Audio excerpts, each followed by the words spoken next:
And I think the identity is you cannot be a veterinarian. You don't identify as a veterinarian unless you are in clinical practice. And that's a load of crap.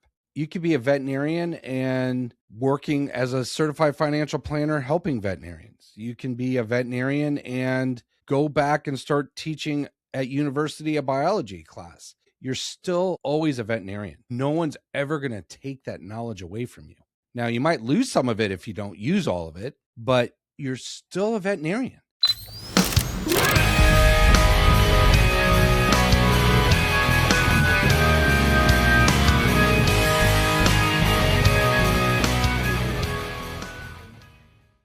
Well, I want to welcome everybody back to Irreplaceable Truths. I was blessed enough to have my original mentor that I started working with in 1990 with me. And now I have a very special guest to me. She was probably the favorite professor that we had clinical rotations at Illinois. And I know I speak for a great majority of all of us. Dr. Mack is in the house. Yeah, she's here. I'm somewhere. She's somewhere. Dr. Mack, double board certified. She was a professor at Illinois. Internal medicine rotation, help with emergency medicine as well. Saved my butt a couple of times when I got in trouble, and I can't thank her enough for that. Dr. Mack, how are you doing? I'm doing all right. I'm a little concerned about this podcast, but I am doing all right. Thank you. What is there to be concerned about? I mean, that's the whole thing. Well, sometimes people ask questions that deserve more than a couple of sentences to answer. And I'm afraid you're going to ask one of those that really need to be talked about, like on an evening over a nice glass of wine or something. So I don't know. Well, you know, when I was with you, you passed, I think you had just passed the critical care board exam, and you were preparing for internal medicine. Not the other way around, I think. Was it the other way around? Because critical care was last, because I had to do it was last first. I remember the announcement over the PA system during my senior year, congratulating you on passing. And it meant a lot. I mean, there are so many things that your one-liners you would tell me, and there's one still, and I'm gonna, I remember, because people ask me, well, what did they teach you really about working with clients? And I always well, Dr. Mack in class, or actually my senior year, pulled me aside and she said, Gershon, I just got to tell you, I love this one. Not everyone that owns an animal is crazy, but all crazy people own animals.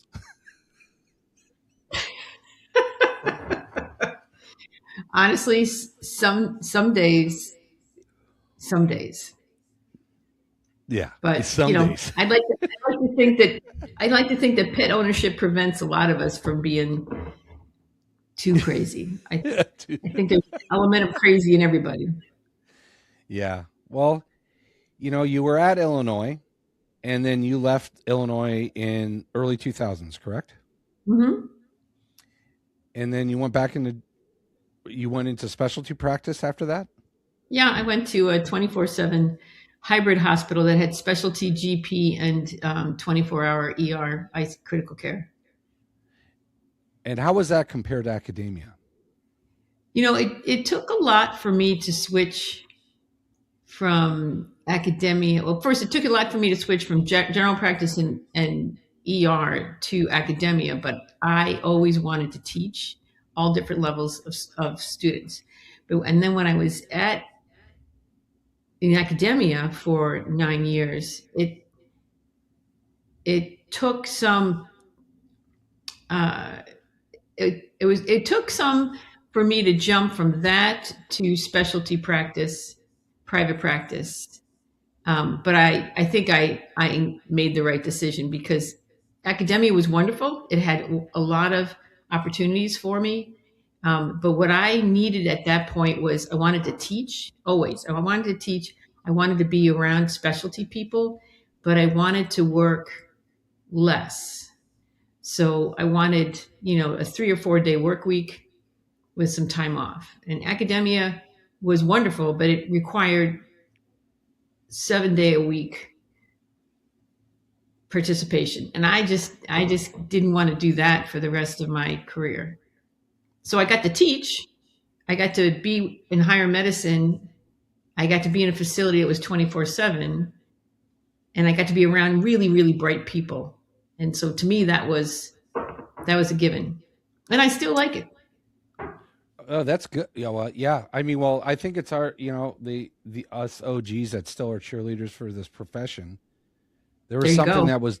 Is there something that was different in our training or different in our mindset, or I mean, because that's the real question, right? Like, why is veterinary medicine right now, in your opinion, just having so many issues? Well, so what are the issues? Well, I mean, well, the word that I don't like using is burnout, because I Okay. believe Well, burnout so is let's like that use. kid. What? I said you can use burnout. I think people understand what the word means. It's very succinct. Yeah, but I burnout think. has basically become that term that, like, if people don't know what's going on, they just throw it in like that junk drawer in the kitchen. Oh yeah, they're burnout. Oh, they're burnout. They're burnout. I just think it's lost its true definition. Well, I think burnout is it's a really tough thing to say to somebody after they've been in a career that requires a lot. I think there's different types of burnout, and I'm not a psychologist or anything like that, but I think sometimes you have to juggle so many different things in your life. It's not just your work. And if honestly, if it was just your work, maybe there wouldn't be a whole lot of people burning out. But whatever that term means. Yeah. But remember, you have a family. Some people have a family. Some people have, um, other things that occupy their life besides going to a job that's demanding. So I think it's folded in. I think you can't say I'm burnt out to being a veterinarian because I don't know what that really means. I think it's hard to, like, if I came home and everything was done for me, my house was clean, somebody was cooking for me, they were, doing my laundry, all those things, and all I had to do was come home. I don't think I would be so burnt out if I went to a heavy job, no matter what that job was. It's all the other things that you're required to do and be for everybody. And I don't even have kids, so I can't imagine what that must be like. I have interns, Yeah, but yeah. No, well, no, it's a challenge. Well, I mean, most veterinarians, I mean, the profession is feminized. mhm. And there's obviously the traditional marriage where the woman feels like she needs to take care of everything. There's a progressive marriage where it's usually 50-50 or 65-45, but usually 50-50. I would love to say I'm part of that progressive marriage because, Dr. Amy and myself work full time with the kids, but she still insisted on arranging the carpool and arranging doctor's appointments, making sure lunches were ready. Though that was like, even if I would do it, I never did it well enough, or I didn't listen to her the way it was supposed to be done. So I I think it's also because my wife is very alpha dominant, which is phenomenal, and so are my three daughters. I think it's a personality trait when it comes to being able to go home. But just going home isn't enough. They have to be able to shut off. And you got the emotional rumination that exists once people get home. They worry about cases. They worry about the way a client spoke to them. They worry about, that just keeps playing over and over in their head. And so so a let lot me of say a lot of vets I this. talk to even have trouble sleeping. Oh, and I'm one of them. I'm absolutely one of them. But I learned a couple of things early on. When I went on my first vacation in my first year, I was on a chaise lounge by a pool in some type of vacation spot, and I called in to see how this dog named Buffy was doing. And the person on the other end was one of my colleagues, and she said, "Is this Dr. Mack?" Yeah, you know who I am. I'm calling in about Buffy. She's like, "Are you on vacation?" I said, I just want to know how the dog's doing. And she said, she said nothing. She just hung up. Just a click. God I, bless her for doing that. That is awesome.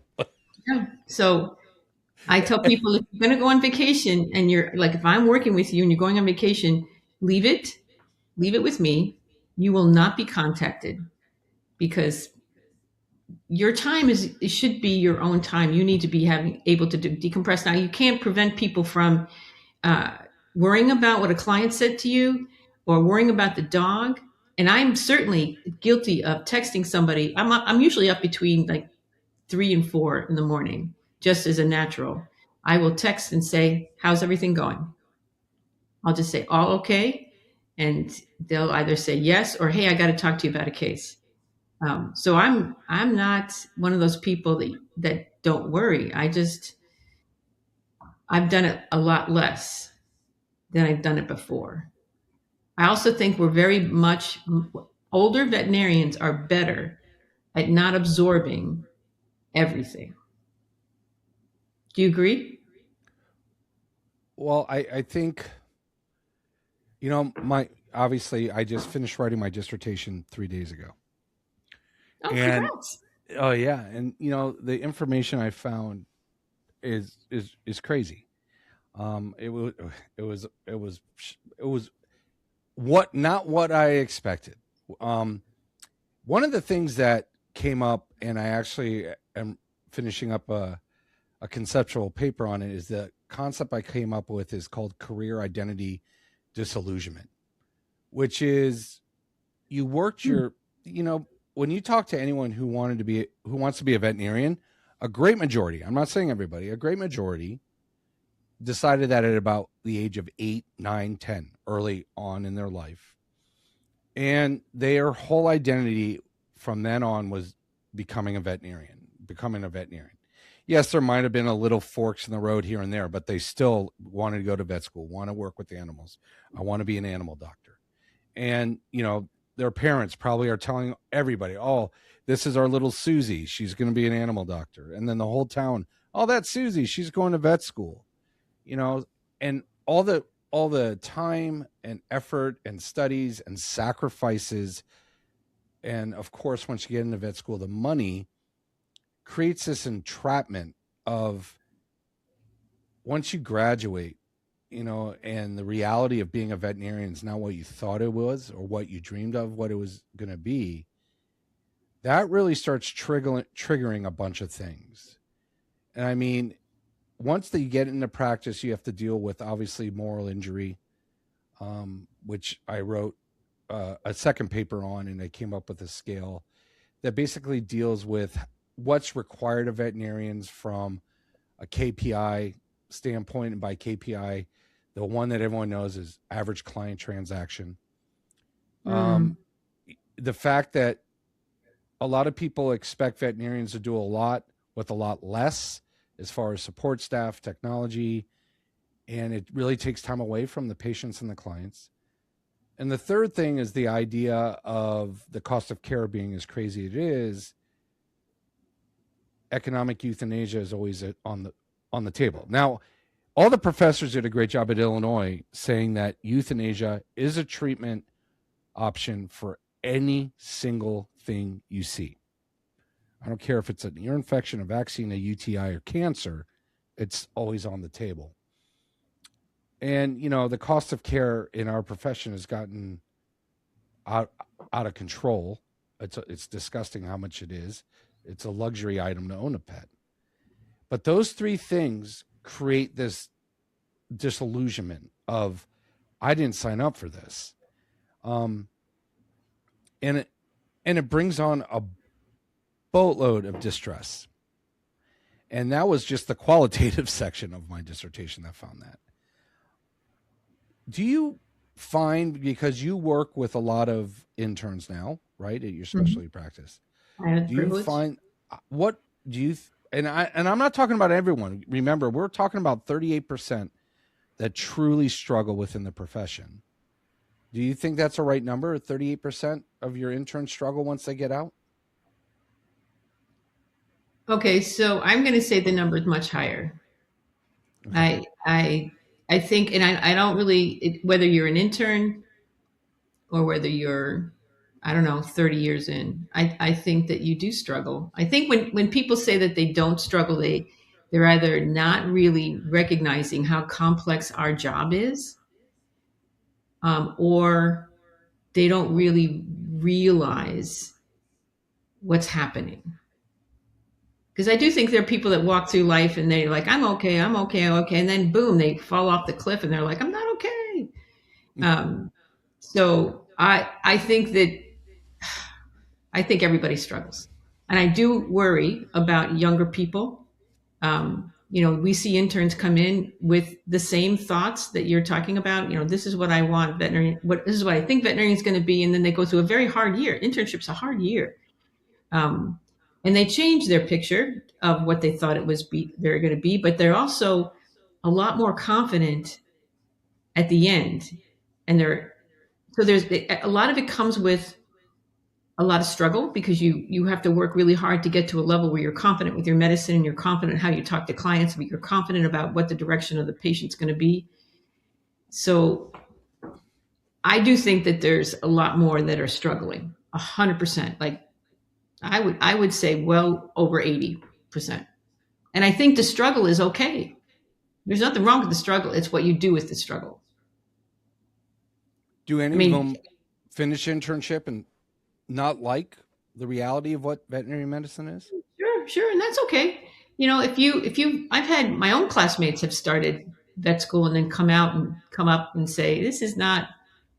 We had a handful of people drop from by our end of our second year in vet school, and when they came out, some of them did practice for a year, and then they're like, it's not for me. I have one wonderful guy who's talented, and he does construction and remodeling of brownstones in Chicago, and he's very happy.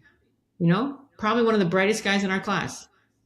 So I think in the end, it's okay to struggle. If you're struggling for a really long time and you're not looking at all the avenues that your veterinary degree can give you, I think that's the crime. So some of my interns are not going into private practice. They are getting a master's in public health. Um, they're doing social work. Um, they'll switch specialties. One of them will be in GP, and then they'll go and do Zoom Med, or they'll jump from internal medicine to critical care, or internal medicine to surgery. Some of them can be double board. It's kind of crazy, but Yeah. Well, because you're talented, you're super, super talented with your degree. You weren't stupid to get into vet school, right? So why do we teach that veterinary medicine is only clinical practice? Do you see that? Can you see how people are sometimes pushed that? well, that's the thing. I think, and I think the identity is you cannot be a veterinarian. You don't identify as a veterinarian unless you are in clinical practice, and that's a load of crap. Yeah. You could be a veterinarian and working as a certified financial planner helping veterinarians. You can be a veterinarian and go back and start teaching at university a biology class. You're still always a veterinarian. No one's ever going to take that knowledge away from you. Now, you might lose some of it if you don't use all of it, but you're still a veterinarian. And I don't know, is it the schools that are doing that? I mean, and I'm not trying to put you out there because, like I said, I knew because I worked at a vet clinic for 5 years before I went to vet school. I was prepared. I knew exactly what I was getting into. So good point. Right? Good point. So how many of the new generation that's coming through vet school, how many have actually spent time in small clinics or going in farm visits with the veterinarian to find out what the life they need to have a little bit more of an open eye as to what the practice of veterinary medicine is. And do you think that a lot of them are coming into vet med without that experience. There are still schools that require 0 hours of any sort of veterinary experience. My argument that I make for recommendations in my dissertation, first thing I say is we need to change how we're accepting students. I think the first filter, instead of IQ, which is GPA, Mm-hmm. are they required to take the GRE still? I don't even Yeah, know. I don't I don't know. know. But instead of IQ, I say you look at hours worked in a veterinary field or some, animal field veterinary medicine, what their job description was, and their letters of recommendation. I think that should be the first filter. Because if we don't disrupt it, we're doing this circle of insanity, right? We keep accepting the same type of student over and over and over again and expecting different outcomes once they're out into practice. And that's the definition of insanity, if you ask me. So I can tell you how it was when I went. I'm a New York resident, so I applied to Cornell. At that time, the average waiting time was 7 years to get into vet school, and so you started early. You started in junior year applying, but they had three parts to the admissions process. One was grades, the second was experience, and they wouldn't accept you for less than 3 months, 40 hours a week of large animal and small animal practice. So basically 2 solid summers of practice.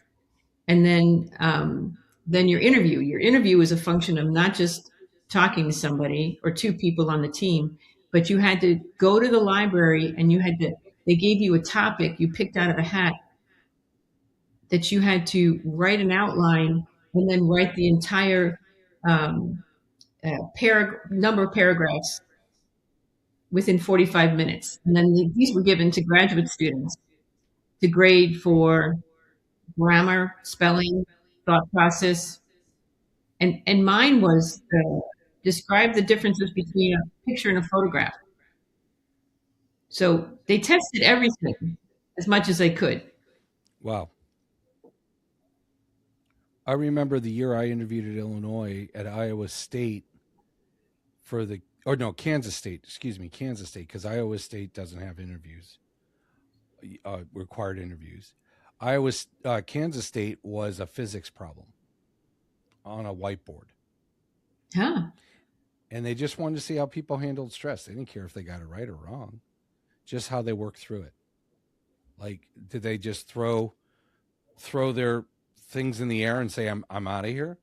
Because I remember junior year, there was a classmate of mine that literally, how we had that spay, how we used to do this spay Labs. Yeah. labs. And, we do all those shelter animals. She literally walked out right in the middle of her spay because she freaked out. It happens. She graduated in the top 10% of our class too. And I was like, wow. And she's not practicing anymore. I can tell you that much. I don't think much of my class is practicing that much anymore, which is also a shame. Yeah, it's a shame. By choice? Huh? By choice? By Is that what choice? you asked? Yeah. Are they Yep. I mean, if I started naming names, which I'm not going to, you would be like, oh my gosh, are you kidding me?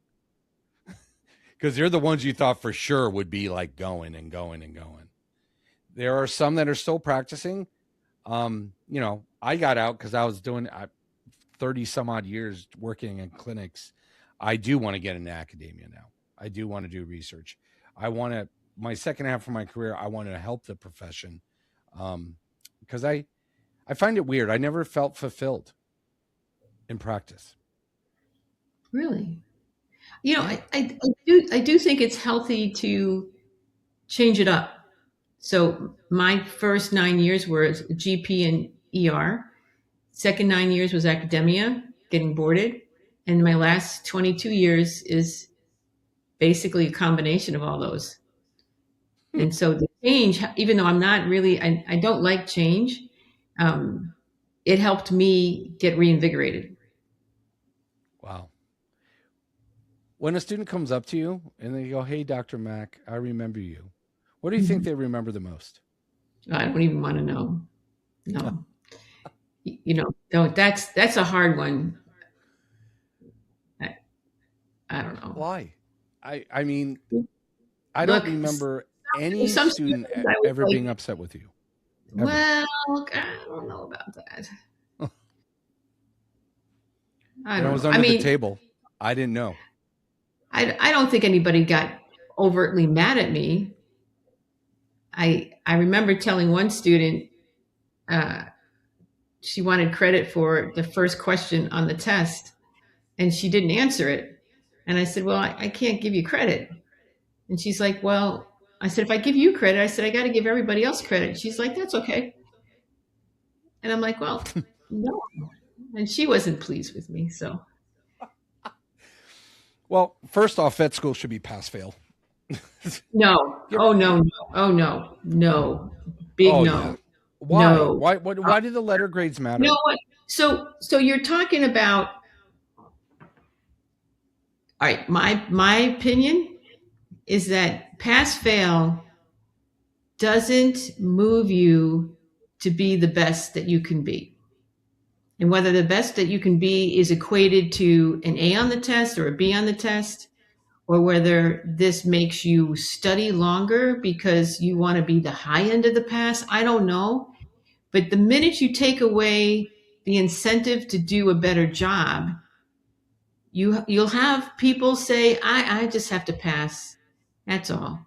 And I don't like that. And I agree with you about GP student. If people that have great high GPAs, that doesn't mean you're going to be a great vet. But that doesn't mean that you're not going to be a great vet. Well, I So mean, the equation I always live by in vet school is C equals DVM.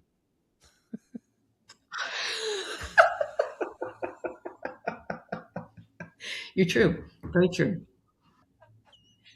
It is pretty funny, but come on.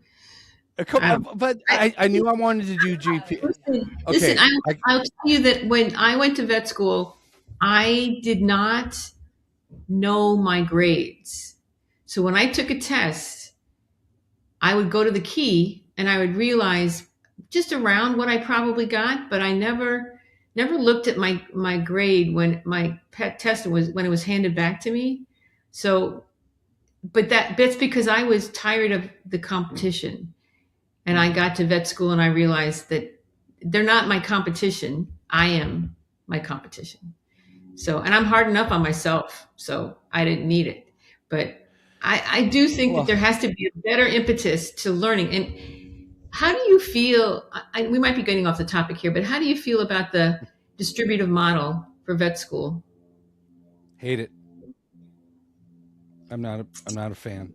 Not a I'm fan at all. concerned about it. I'm very You're concerned concerned? about it. Yeah, I'm very Yeah. concerned. But I don't think we have enough data yet, enough people out to get an idea of how it's going to work. Well, what schools have the distributive model right now? Western, Midwestern, Mm-hmm. Lincoln. Mm-hmm.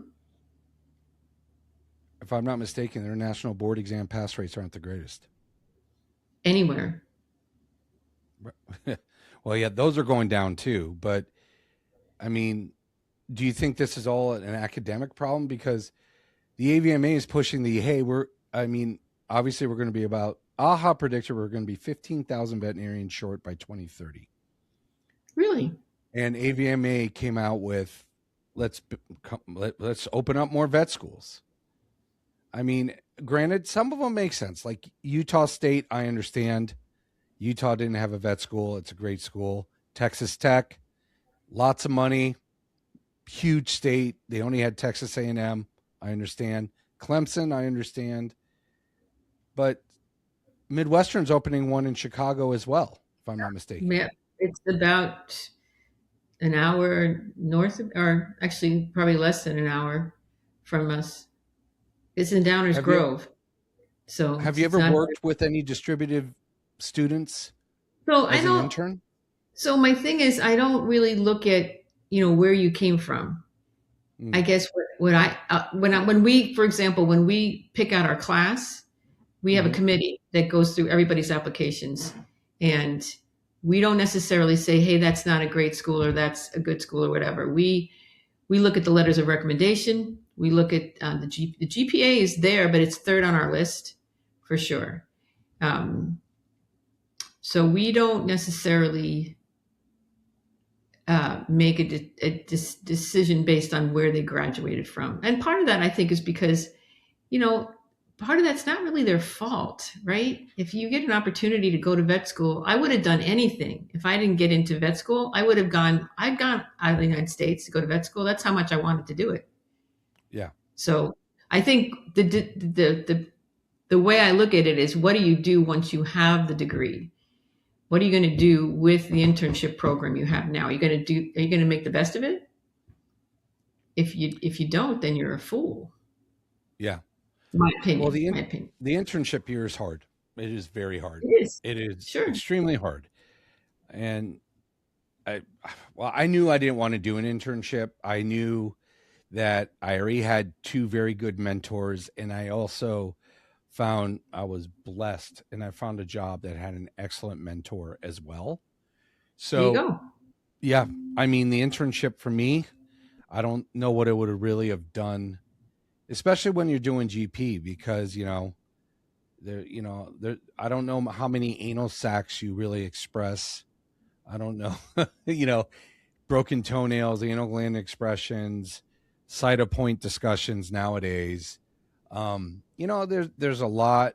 There's a lot in But there's GP. more to that. There's more in general practice than just that, right? It, There but is. I think general practice is covered by the 3 Ds: derm, diarrhea, and dentistry. Oh, good Lord. Okay.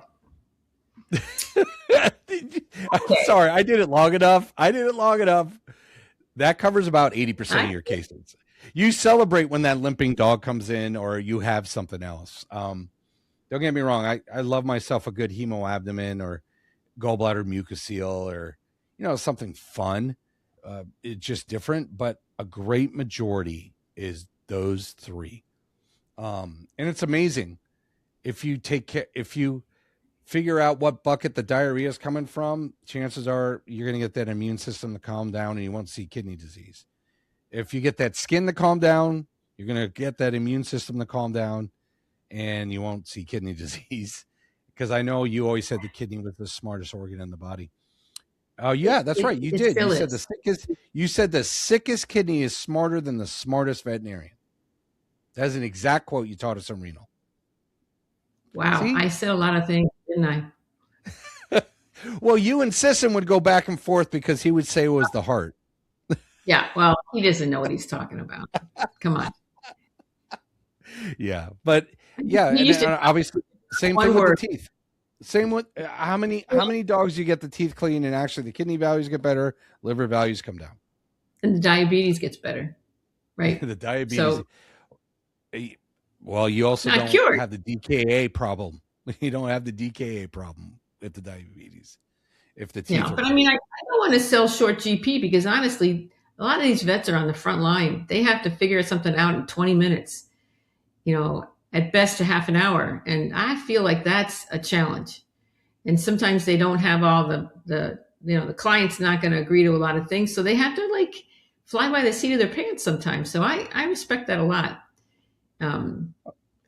So you learn the patterns though. You do, but we also tell people, at least I teach interns, pattern medicine is important, but you better not rely on that all the time, or you're going to be going off on a wrong path, and then by the time you realize it, it's too late, and you've done something that's you can't come back from. So that's not good. So break it down.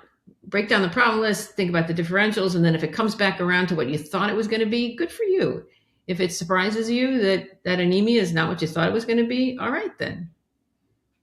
Do you remember that case? Will say, there was a case. Do I remember? Are you serious? My year. I know. Am I serious? I remember there was a case where the dog came in for a shunt and a nuclear scan, and it was having all these issues. And I don't know who it was, but I think the students were looking through the chart and they're like, I can't find a fecal result. And ended up the dog had hookworm. Something simple. Yeah. So Well, do you think the specialists get too over the top that they forget the simple stuff? actually, no, because I'm really honored to work with a lot of people that are way smarter than me. And even though I was boarded in internal medicine, I'm surrounded by some really, really bright internists. And so we sit down, we talk about the patients in the ICU, and no one's afraid to say, hey, have you done a fecal? Or I don't care what the fecal is, positive or negative, deworm them. Let's get this off the table as a cause. So I do think that when you're heavily involved with a case, especially with a client that needs guidance and needs explanation, I think you get in the weeds a little bit. But we also have we have two fabulous ultrasonographers. So if I need to figure something out that I'm not seeing on ultrasound, they figure it out for me. They can dissect a complicated chest film. I mean, they're fabulous. So I think in specialty medicine, could you get in the weeds? Sure, but a lot of times we probably don't. Are other things ignored sometimes, like brought down when something else floats to the top? Sure. But I don't know. I don't know. I don't know. I'm not sure I have a good answer to that question. I do think sometimes dogs are a lot simpler and cats are a lot harder. I really do. I think they make me crazy. Gone are the days of the Depomedrol injection. Yeah. Yeah. Where do you stand on the metronidazole controversy? Well, we do, as a hospital, we do try to limit the amount of metronidazole we're handing out. And I do believe that everybody in any medical profession, I don't care whether it's human or veterinary medicine, I do think that we tend to lean on medicines, not necessarily abuse medicines, but probably lean on medicines too much that we know we should probably hold back on. So do you believe that you should give the body a chance to heal before? I honestly think, and I put this to people sometimes, if you have one bout of diarrhea, do you go to the emergency room? No. So a lot of times the dog has 1 day worth of diarrhea and they're in the emergency room, and because they're panicked, and I understand that, and they want an answer and they want a treatment. So I just tell people, I said, you know what, maybe we should just dial this back. Our plan A is going to be probiotic and a bland diet, and we're going to see how that works. And if that doesn't work, give me a call. Let's see if we need to add something else. But let's not jump to something that might have implications that are worse for us in the future. Some people don't like that. They're like, look, I came for a medicine, and I'm like, well, I don't think I'm going to give it to you. So, yeah. Well, I mean, they came because they don't want to get up at 2 a.m. or have to clean that couch with a steamer, or sure. They ruin the $10,000 throw rug. Yep, $10,000 throw rug. My God, where are you living? I live in Orange County. Okay. Oh, come on, you're near Chicago. You know exactly what I'm talking about. Don't you give me crap about that, because but it's okay. You're kind of going there. So what's your opinion on the cost of care right now? Crazy. I am. You don't want to. Okay, this is the topic that I find, if you want to have something that's going to turn somebody off to veterinary medicine and practicing veterinary medicine, it's that, right? You can walk in, you're like, I know what that dog has. I know how I can fix it. Or I know how I can diagnose it. I might not be able to fix it, but I can't do it because it's too expensive. To me, that's the most frustrating. So we've talked about this before. We need to figure out a way to not eradicate, but improve the ability for us to help the client pay the bill. And you and I have talked about the fact that there are like I'm in myBalto Foundation that tries to make an angel fund for every single independent hospital out there, so that you can have people help round up the bill. I mean, if we can round up the bill at McDonald's, for the love of God, we should be able to round up a bill at a veterinary hospital, and it doesn't have to be $100. It could be $1, and pretty soon you've got money in your independent angel fund that the veterinarian needs to pay off somebody's bill. I mean, this is an easy way to fix this, right? Yep.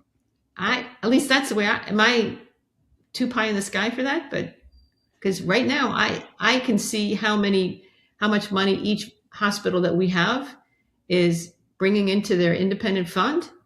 It's pretty good. And they're helping out the dog that breaks the leg, or the owner that needs one more day of hospitalization, costs. And it's a simple thing. Like, we can do this.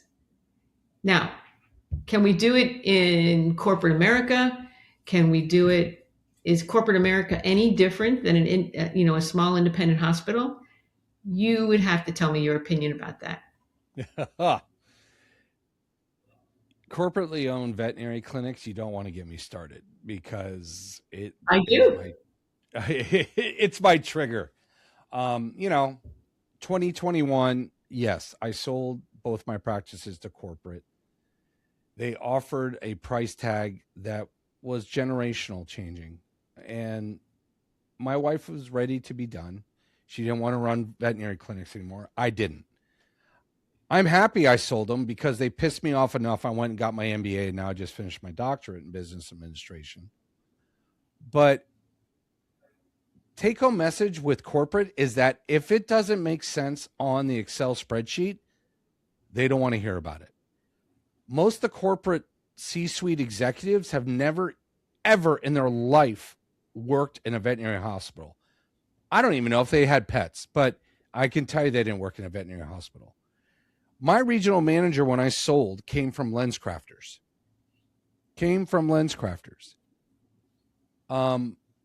My manager, the managers I work, because I do relief work because I miss it and I get back in on the weekends.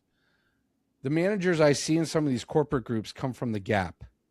One came from Kentucky Fried Chicken. So they won't be able to buck the system or question the system, because they have no idea what the system's all about. So from a corporate standpoint, it's all about P&Ls and, end of day.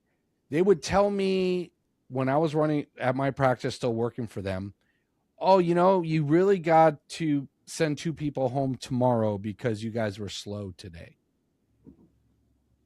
What does tomorrow have to do with today? You and I know, Dr. Mack, that veterinary medicine, there's highs and lows. And around tax season, it's slow. Where you are, probably in the winter, it's slower than the summer. There was the only seasonality in Southern California that I truly can tell you is tax season and when the kids are going back to school. Those are the 2 times that it just was not busy. It is absolutely awful to see this. And yes, they pay veterinarians well, but they expect so much more out of those veterinarians. And they ride them almost every day to make sure it gets done. It's not a model that's sustainable. Obviously, for example, NVA sold off all their clinics in Australia. Okay, here's my story. I called the CEO on his cell phone, and I'm going to use the exact wordage. I go, "You and your corporation are a fucking joke." And then they asked me to leave. Cool. Okay, I'll leave. The regional manager came in and said, "Dr. G, everyone's replaceable." Hence my podcast, Irreplaceable Truths. 8 months after I left, a clinic that had been open for 65 years was BK. What's BK? Bankrupt. Oh, okay. They closed the doors. And that happens a lot. Like, The amount of ruse shifts that are available at corporate clinics out here in Southern California are crazy. Granted, we don't have that many veterinarians in Southern California because of the cost of living. You know, and with the corporate groups, if you're working for a corporate group, you'll get paid the same salary in Southern California as you will in Tennessee. So it makes more sense. Let me go move to Tennessee. Let me move to Florida. Let me move to Texas.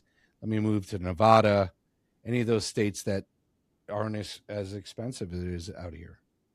But corporate medicine is a very hard pill to swallow. And what really scares me is that there are corporations like Banfield that are offering to pay for the student's fourth year if they sign with them their junior year. And then they still get a signing bonus. And what these vet students don't understand is, yeah, you're going to save money, but you just signed your soul to them for 3 to 5 years. Because if you leave, they're going to want their money back. And that is just awful. It doesn't help the profession at all. Is your specialty privately owned?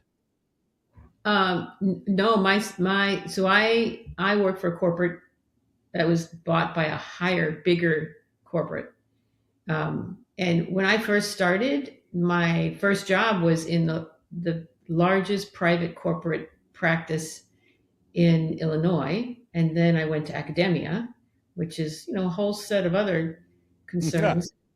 Yeah. And then, to this corporate practice I have right now. And I guess I would say to you, I think the cost of medicine is insane. I do. And I think it would be good if we had more veterinarians with business degrees like you that would be in the higher echelons trying to sort out, do we really need to charge this much for this? Can we bring that down? And I honestly believe that there are some people that are trying to figure that out. But it's insane how much. But is it insane in a private practice that's an independent hospital? Yeah, I'd bet their money that it's probably pretty expensive. Is it more expensive in a corporate owned practice than it is in an independent? I would say it depends on where you are. I can tell you that if my patient needs an operation, and I know that my friend down the street can do it, because if they don't do it for $1,000 less or whatever, the animal's going to be put to sleep. Then my job as an advocate for my patient is to say, okay, we're going to transfer you to this hospital so that you can get the needed operation. Because at the end of the day, you're the patient advocate, right?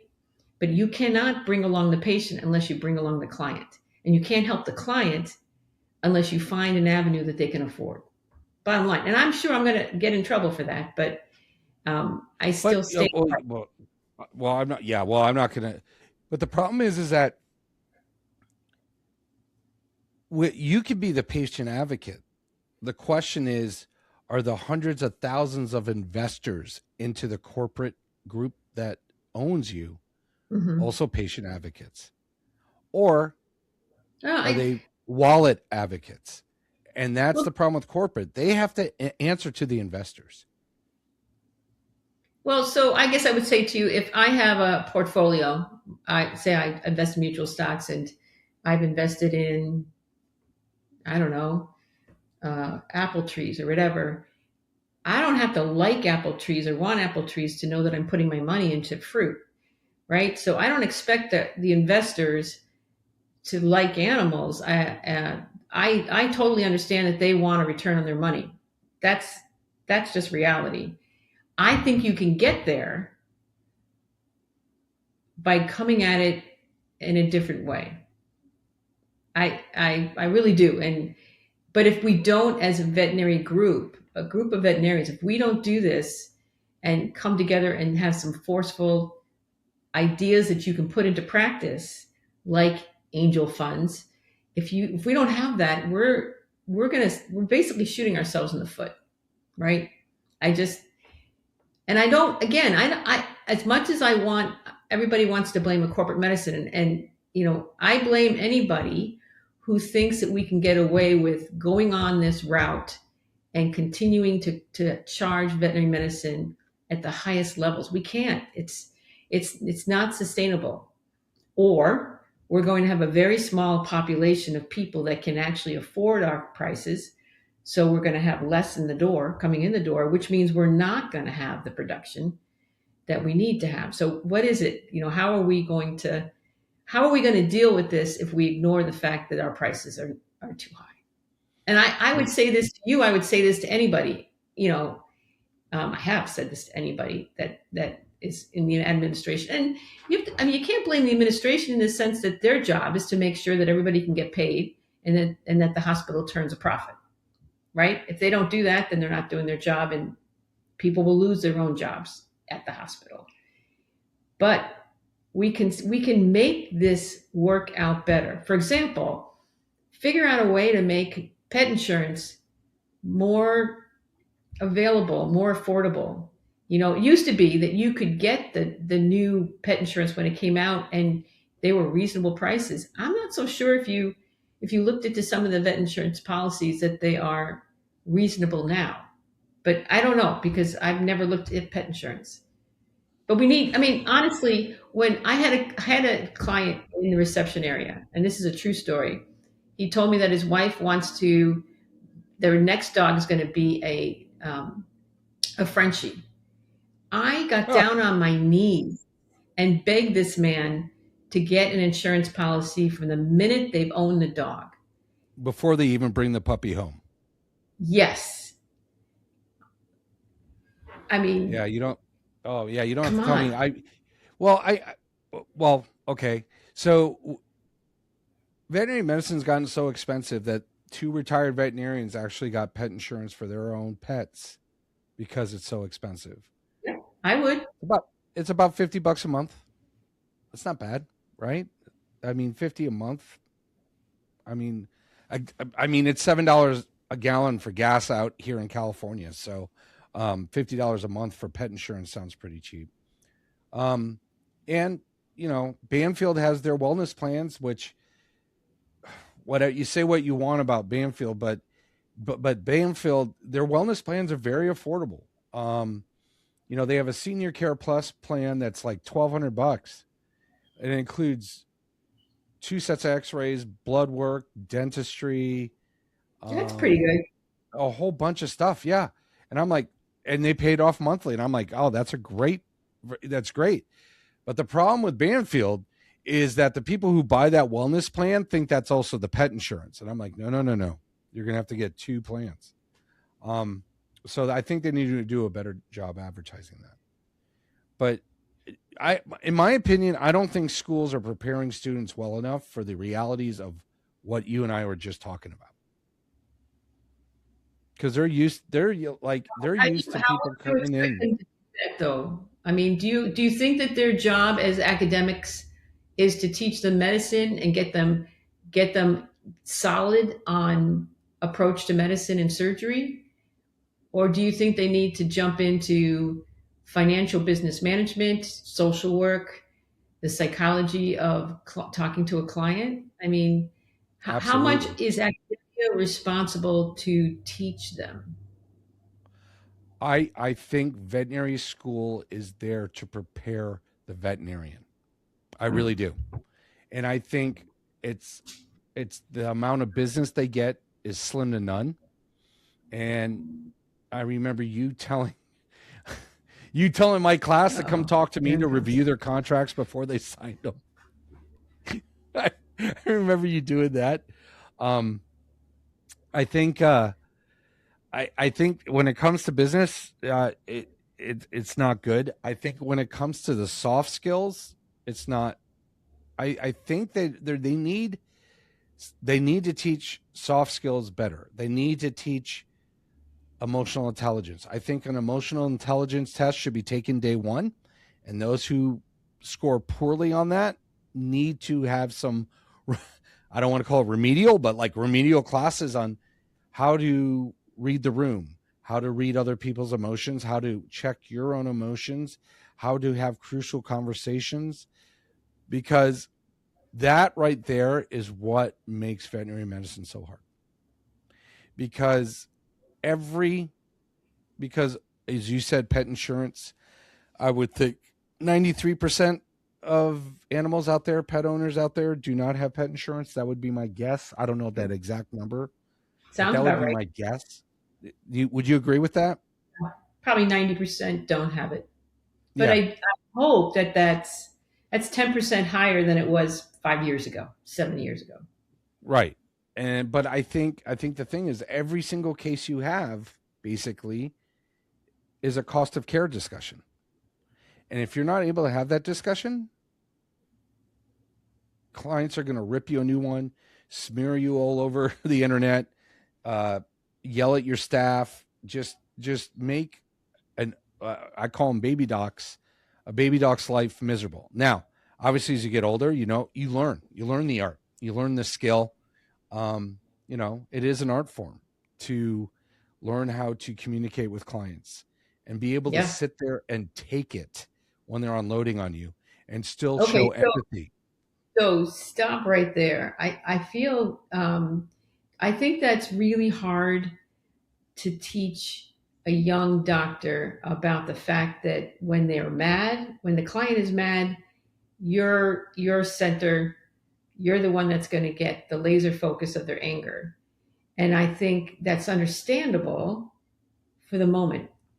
But after that, after the moment is done, your behavior as a client has to change. And if it doesn't, and they still hammer on you, that's when you have to kind of come in with a little bit of, hey, we're not doing this.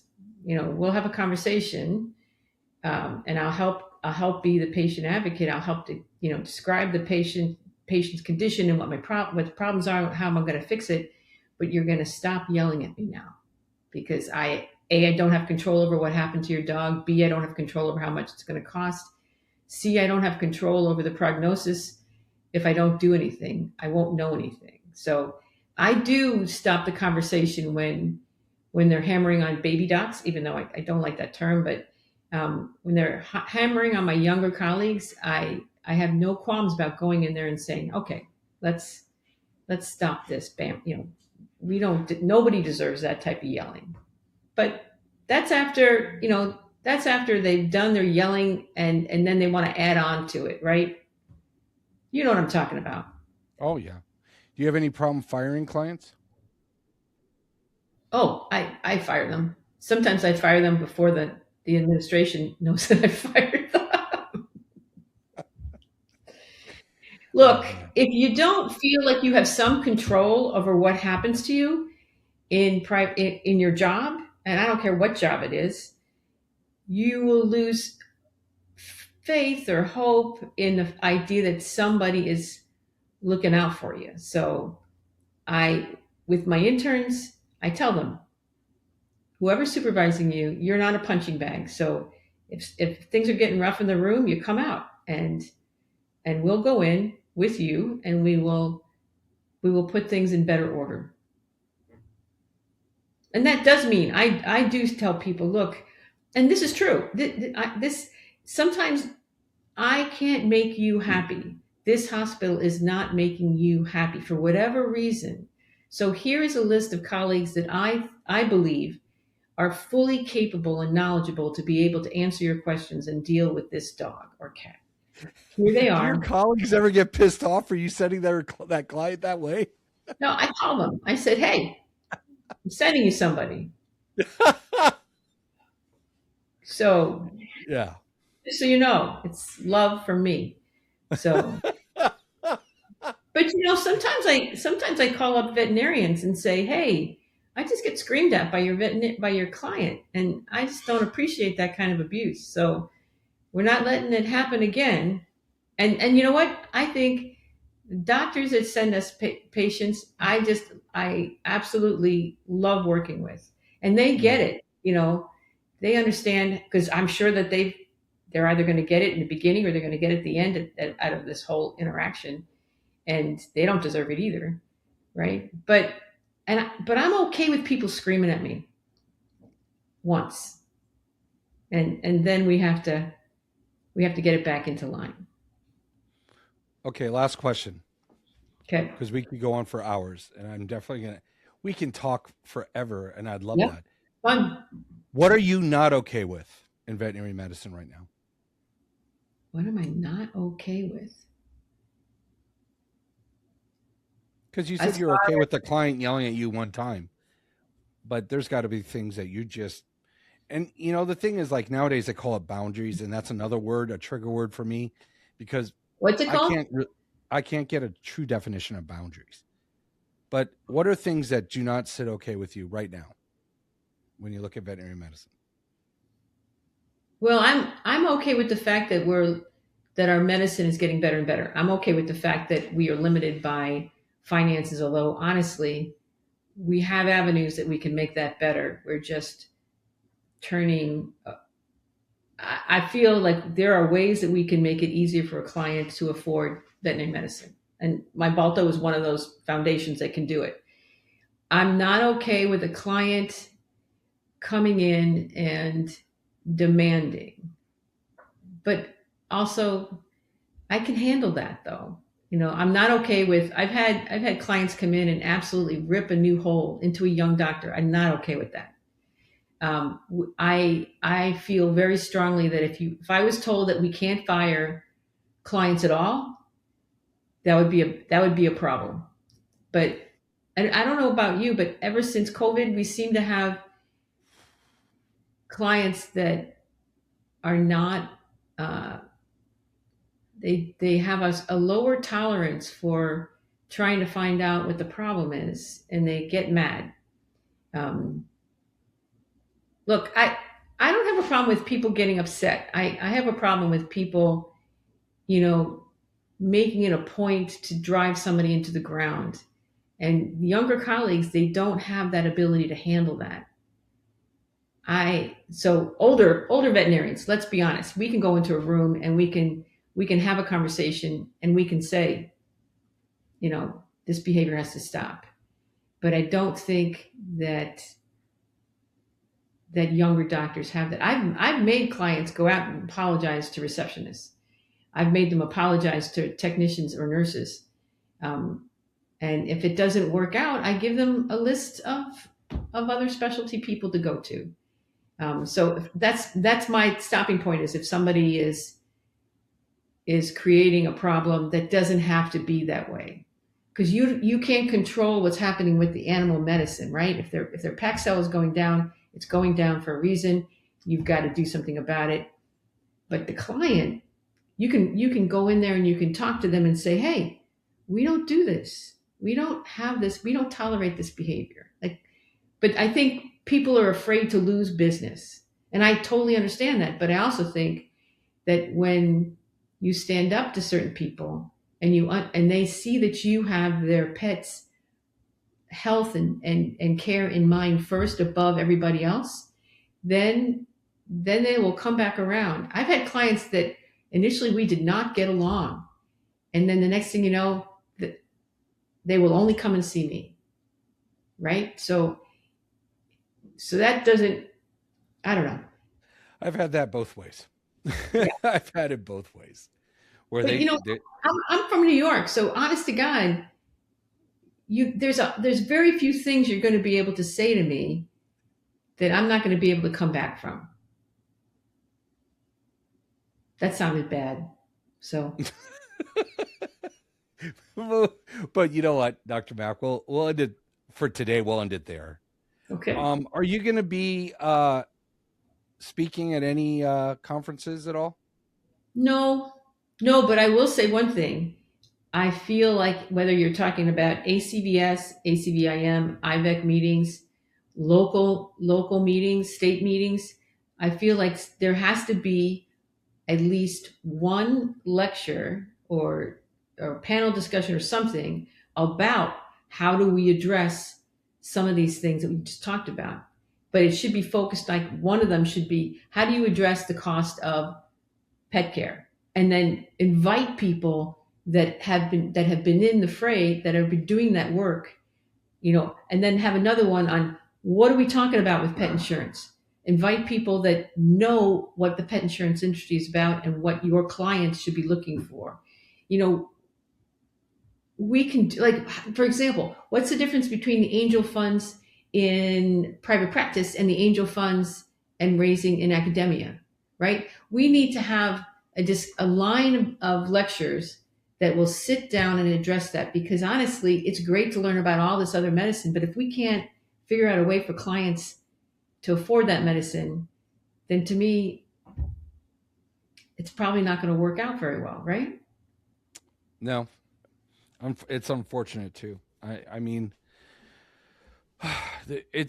the profession's sick. It's not broken. It's just sick, and we need to give it some probiotic and bland diet, and hopefully it'll get better. Right? Give it time to fix itself. But there are things that need to be disrupted. There are conversations that are crucially need to be done. And the one thing I learned through my last 4 years was that veterinarians are very good at bitching about a lot of stuff, but push come to shove, they hate change. They hate change. Like they said, we've been doing it this way for 20 years. And, you know, it's, but I'm hoping with these younger generations of veterinarians coming in that, you know, I mean, the Gen X, the millennials and the Gen Zers, they're like, well, the millennials especially, they're all about change, right? They want to change everything in the world for the better. So I'm hoping some of these younger, brilliant minds will start latching on and join my disruption tour. Let's call it that. You know, it would be interesting. You should have a whole another talk about work life. I'm sure you've had this work life balance talk with other guests. But I hate that too. The work life balance. Like, what is work life balance? Because what you need is work life balance on a Tuesday. It's not the same as a Thursday or Friday. I call it professional sustainability. Yeah. Okay, that's good. Yep. Yeah, because I there are all these words now that I've done all this stuff that are just like, and I hear people use it. I'm like, oh no, you're using it wrong. But the one thing is, I need someone one of these days to freaking define boundaries for me in a way that I understand. Because the way I see boundaries right now, I see it as, no, I don't do that. No, I'm not going to do that. No, I'm not going to do that.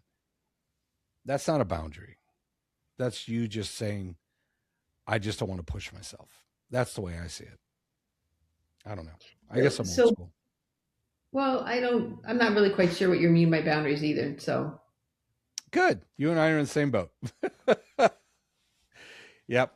So, you know what, Dr. Mack? It's been absolutely amazing. I was so excited to see you in Vegas. I'm so excited to talk to you today. I told my wife, Amy, that you were going to be on. She told me to tell you hi. Like I said, hi. you have completely, I know you hate taking the kudos, but you have mentored and educated and helped so many young veterinarians that still to this day love you and respect for you and think it's absolutely incredible for what you did for them. So, well, I mean, it's crazy, but thank you. It's an honor. It's an honor to do any teaching. Yeah. So, so anyways, stay on for a sec. I have a couple questions for you. And to my listeners, we will see you next time on Irreplaceable Truths.